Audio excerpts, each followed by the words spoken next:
Bonjour et bienvenue dans le monde du Goro Loco.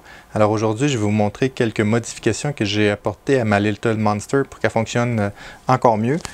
De base, elle fonctionne très bien. Cependant, on peut apporter quelques améliorations, que ce soit au niveau du design, que ce soit au niveau des équipements ou au niveau de la logique. Alors la première des modifications que j'ai apportées, c'est ces pièces-là ici. Excusez, c'est ces pièces-là ici qui protègent les sensors en haut, autrement dit les home sensors quand ils montent en haut. C'est des sensors optiques. Souvent ce qui arrivait lorsque la tête remontait, le filament coinçait à l'intérieur. Alors il y a quelqu'un sur Thingiverse qui a designé ça. Alors le filament comme ça ne peut pas monter où les sensors, puis bloquer, dans le fond coincé entre cette partie-ci et le haut. C'est arrivé une fois que ça l'a coincé. Et ce que ça l'a fait, ça l'a complètement débarqué la courroie à l'arrière de cette partie-ci. Donc, il a fallu que je démonte un côté au complet pour le réparer. Alors, première des choses à imprimer, les protecteurs qui sont ici. Ensuite de ça, vous pouvez peut-être voir ici, au niveau des straps, je n'ai pas utilisé les tie wraps, j'utilise ça ici parce que c'est plus facile pour le repositionner l'extrudeur au milieu. Alors, je vais zoomer un petit peu là-dessus. Dans le fond, c'est des petits clips que j'ai imprimés pour tenir les straps. J'en ai mis deux. Autre chose que j'ai faite, j'ai imprimé un cache-fil. Je ne sais pas si on le voit bien ici. Peut-être un petit peu plus bas. Alors, un cache-fil. Alors ici, normalement, on a une grosse couette de fil. Je trouve ça un peu... hop, ici est débarqué. Je trouve ça un peu laid. Alors, ce que j'ai fait, c'est j'ai imprimé cette partie-ci. C'est deux parties qui s'emboîtent l'une dans l'autre avec des genres de connecteurs ronds à chaque bout. Alors, ça fait beaucoup plus propre. Ça fait moins de fils qui traînent partout aussi. Une autre amélioration que j'ai apportée, j'ai changé l'extrudeur. Ici, mais aussi celui d'en haut. Autrement dit, ici, c'est un E3D V6. Et puis en haut, j'ai tassé mes fils. C'est un E3D original. On voit le collet ici. La raison, c'est qu'il n'est pas imprimé du flex. Il est un peu meilleur que celui de Titan. Puis, qu'est-ce qui est plaisant, c'est la vis d'ajustement ici. Alors, je ne suis pas obligé d'avoir la petite clé pour ajuster ça. Directement avec les doigts, je peux ajuster la tension. Alors, quand on passe du flex à d'autres produits, c'est intéressant. Maintenant, une autre chose que vous avez peut-être remarqué dans d'autres vidéos, c'est en haut ici, ce petit contrôle-là. Je vais zoomer dessus un petit peu. Ça ici. Alors, je vais allumer l'imprimante, vous allez voir. Alors, il se connecte à mon réseau sans fil. Et puis, il affiche la température à l'intérieur de mon espace ici. Et la raison pour laquelle j'ai fait ça, c'est lorsque j'imprime de l'ABS, j'aime bien avoir une température constante d'à peu près entre 30 et 33 degrés avec un taux d'humidité le plus bas possible.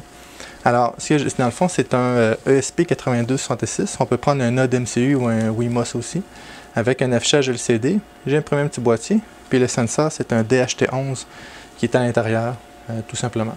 Alors, tout ça est en haut. C'est très facile à faire là, pour ceux qui connaissent un peu l'électronique.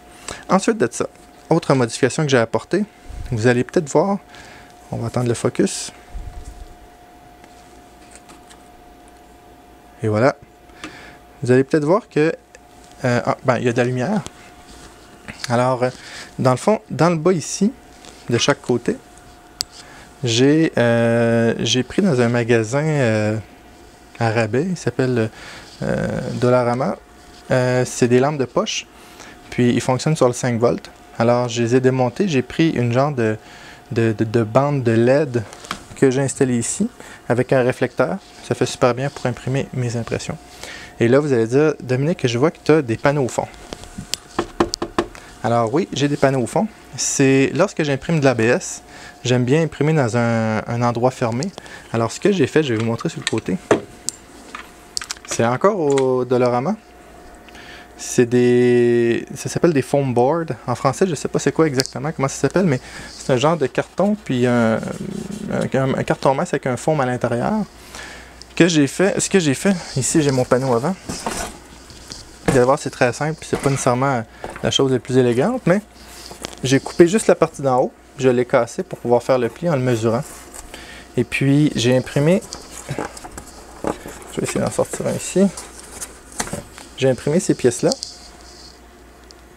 Dans le fond, ça rentre dans mon profil. Je vais zoomer un peu. Ça rentre dans mon profil d'imprimante. Puis ça tient là. Tout simplement comme ça. Alors je rentre ça dans les trous ici. Puis c'est ça. Alors mon panneau avant, comment est-ce que j'ai fait? Alors mon panneau avant, j'ai pris ce même carton-là, ce même foam board-là. J'ai découpé un trou dedans. Et puis à l'endos, bon, ça tient avec du duct tape. Si c'est un plastique, ici au Québec, lorsqu'il fait très froid, il se vend en quincaillerie. C'est un plastique que l'on met dans les fenêtres et avec un séchoir qui shrink, qui rapetisse. Puis ça donne un effet de vitre comme ça. Alors ça fait la job numéro 1. Dans le haut, ici où l'ordinateur, ce que j'ai fait, j'ai simplement fait, j'ai mis un bout de foam board dans le fond, j'ai fait un trou, puis avec du duct tape, j'ai fait un mur. Alors, je vais me reculer, puis je vais vous montrer comment est-ce que ça fait lorsque je le mets dedans. Je le mets après. Alors, pour le mettre, c'est simple. Je vais tasser ma caméra en bas. Mon fil. Alors, je le mets droite. Je le plie comme ça ici. Je le glisse en dessous. Je le mets dedans. Et je resserre mes vis de chaque côté. Je vais de l'autre côté.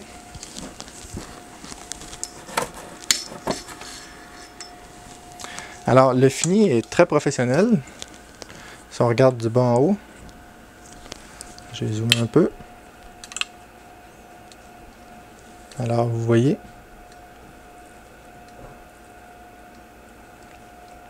C'est pas 100% hermétique. C'est-à-dire qu'il reste les trous sur le dessus où les vapeurs peuvent s'échapper. Alors, c'est pour ça que j'ai fait une autre pièce ici, à l'endos. Alors, c'est un filtre à particules pour l'ABS. Dans le fond, tout simplement, ce que j'ai fait, j'ai imprimé cette partie-là. Ici à l'arrière, je ne sais pas si on le voit, mais il y a un filtre un filtre EPA, excusez-moi, avec un filtre à particules dedans. Et puis, j'ai une petite switch et les ventilateurs, je vais le mettre de ce côté-ci, peut-être qu'on va mieux voir. Alors, j'ai une petite switch ici qui permet de le mettre à on ou à off. Alors, ce que ça fait, ça aspire les vapeurs d'ABS. Et puis ça les filtre ici. Comme ça, il n'y a pas l'odeur dans la maison. Et puis, on ne vient pas la gorge toute irritée. La façon que je l'ai fait tenir, c'est qu'il y a des trous ici. Puis, j'ai mis des vis avec des grosses têtes de l'autre côté. Puis, ça tient numéro 1. Alors, comme ça me permet d'imprimer de l'ABS. Ensuite de ça, un autre c'est pas vraiment une modification, mais c'est plus un ajout. J'ai mis un Octopi il est sur le dessus à l'arrière parce qu'il y a des prises USB avec une petite caméra comme ça ici pour filmer les impressions ici en bas. Alors, souvent, je peux la mettre à l'intérieur ou regarder comme ça à travers la vitre pour les impressions, là. Comme ça me permet d'avoir un time-lapse de mes impressions. Alors, c'est pas mal ça les modifications que j'ai faites sur la Tevo. Ah oui, il y a une autre chose. On ne le verra pas d'ici, mais j'ai mis un protecteur en silicone sur la tête. Comme ça, lorsque ma tête d'impression est complètement dans le bas et puis que les ventilateurs se mettent à souffler, j'ai remarqué que le vent allait sur le bed et ensuite sur la tête. Et puis j'avais des problèmes de température, de stabilité de température, alors j'ai mis un couvert de silicone dessus. Alors j'espère que vous avez aimé la vidéo. Si vous avez aimé la vidéo, s'il vous plaît, mettez un like, abonnez-vous à la chaîne et à bientôt!